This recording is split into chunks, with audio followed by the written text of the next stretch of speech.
FDA approved nga ba yang si Myra E or Myra na Glow Radiance White? Ilang times per day po ba pwedeng inumin yan? Ano yung difference ni glutathione ni Myra from vitamin E? Gusto nyo po ng may whitening? Yes, pag may whitening, Myra Ultimate. Tatlo naman yung active ingredients ni Myra Ultimate. Pwede bang pagsabayin ang Myra Gluta at saka Myra E? Sir Lawrence, kailangan pa rin po ba na mag-skincare ako kapag umiinom na ako ng Myra Glutathione? Nakakaloka kayo.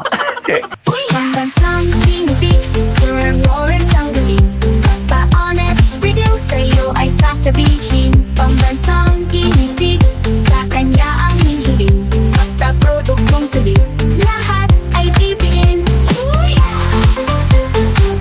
Hi mga kamukha, tayo po'y nagbabalik. Ako po si Sir Lawrence, ang inyong pabasang human guinea pig. Heart! Medyo nakakashook po. Ang dami po sa inyong nanood nung review video natin about dito sa Myra na Glow Radiance White. And dahil nga po medyo ang dami at nire-recommend po ni YouTube yung video natin ito, ang dami nyo pong mga katanungan doon.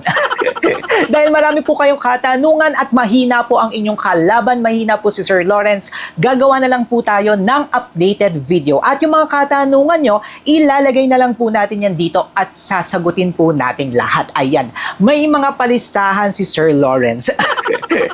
Okay, una po sa lahat or unang tanong nyo po, Sir Lawrence, FDA approved nga ba yang si Myra E or Myra na Glow Radiance White? Okay, ang kasagutan po dyan ay yes. Pero hindi po siya talaga FDA approved eh. Kasi nga po dito po sa Pilipinas, dalawa nga lang po yung meaning ng approved natin eh. It's either FDA registered or FDA notified. Para po sa mga cosmetics, FDA notification po yan sa mga sabon, sa mga lotion, sa mga pinapahid, FDA notification po. While para naman po sa mga supplement brand or sa mga supplement product, FDA certification naman nga po yung ating hinahanap. Ito nga pong si Myra na Glow Radiance White ay FDA registered dito sa Pilipinas.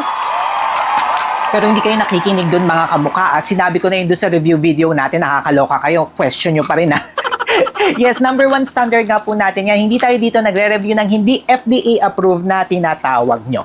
Okay, for our second question naman po, ilang times per day po ba pwedeng inumin yan or ilang capsules po per day? According nga po dito sa likod niya mga kamukha, up to 2 times po ang pwede natin i-take per day. Pero magdedepende pa nga rin po yan sa inyong pangangailangan or inyong need, no? At gusto nyong ma-achieve. Kung gusto nyo lamang po na parang glowing, healthy, pagpapaputi, pwedeng once a day po yan. Pero kung gusto nyo agaran ng fast track, pwede po kayong mag 2 times a day. Lalo na sa mga babae, 2 times a day po, pwede po nating inumin ito. Pero sa mga kalalakihan, katulad nga po ng sinabi or nabanggit ko sa last video po natin, at ito po yung next question, no? Lagi nyo tinatanong pa rin na, Sir Lawrence, pwede ba yan sa mga lalaki? Eh, anong tingin nyo sa akin? Charis.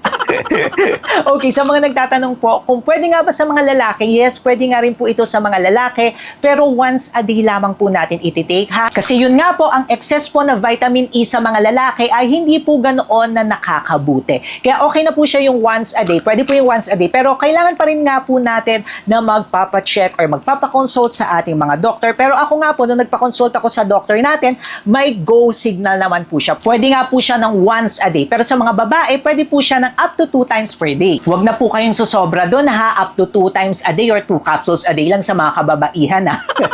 Pwede mag-take na lang kayo ng iba like collagen or kung may iba pa kayong itinitake like placenta or iba pang mga multivitamins, go na kayo siya. Up to 2 capsules per day lamang po. Okay, eto. Magandang question nga rin po ito. Ano yung difference ni glutathione ni Myra from vitamin E? Okay, ang gandang katanungan yan. Ito po yung vitamin E po natin.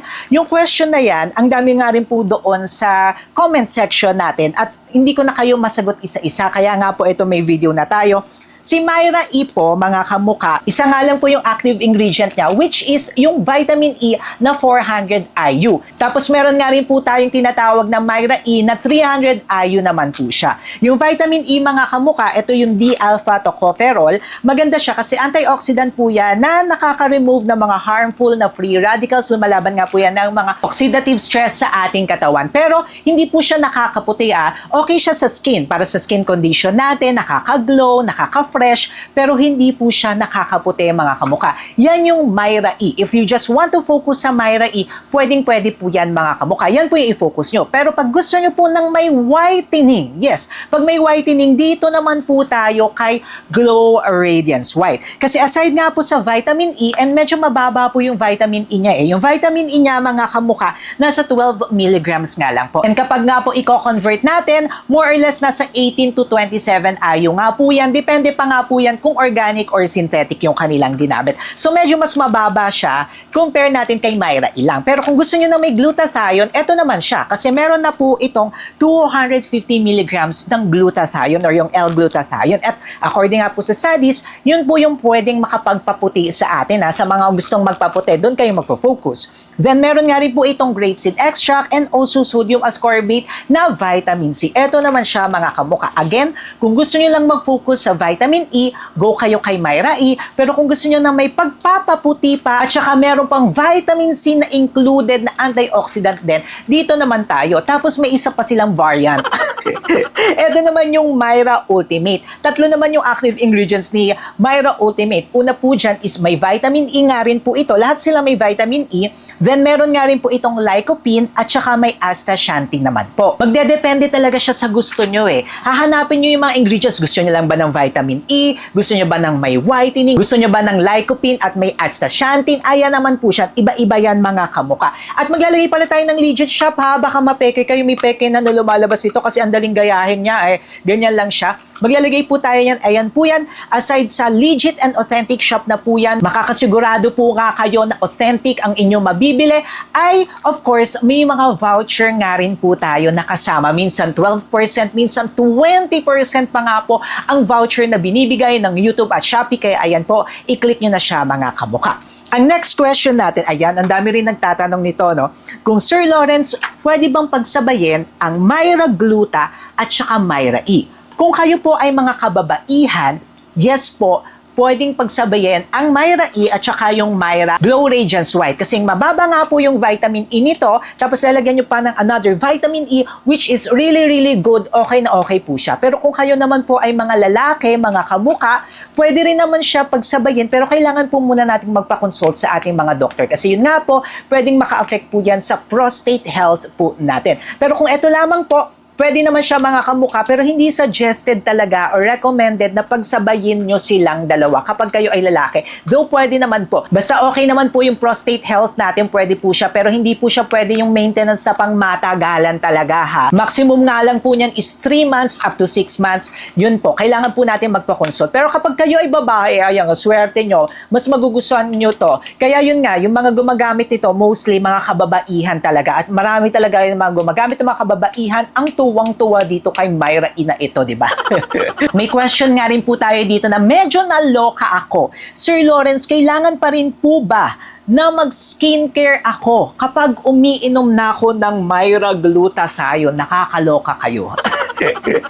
Of course naman mga kamuka, lagi ko po yung sinasabi sa inyo, huwag tayong aasa sa isang produkto. It must be really combination of different products, panglabas at pangloob. Dahil ito nga po ay pangloob, dapat gagamit nga rin tayo ng panglabas naman mga kamuka. So kailangan pa rin natin mag-skincare routine. Kung magpapaputi kayo, kailangan pa rin nga po natin ng mga whitening products. Magsascrub nga rin po tayo. Siyempre, kailangan pa rin pati sa mukha, magsisirum tayo, magmo-moisturizer, and also magpo-protect pa nga rin po tayo. Lalo na nga po sa mga nagpapaputi, kailangan po talaga ng sun protection. Kailangan natin ng SPF, kailangan natin ng sunscreen or sunblock. Yan naman mga kamuka. Huwag yun naman yung kakalimutan, no? Umiinom nga kayo nito tapos hindi naman kayo nagpapanglabas, di wala rin po yan, walang effect talaga yan, tapos sisisihin nyo pa yung brand, di ba?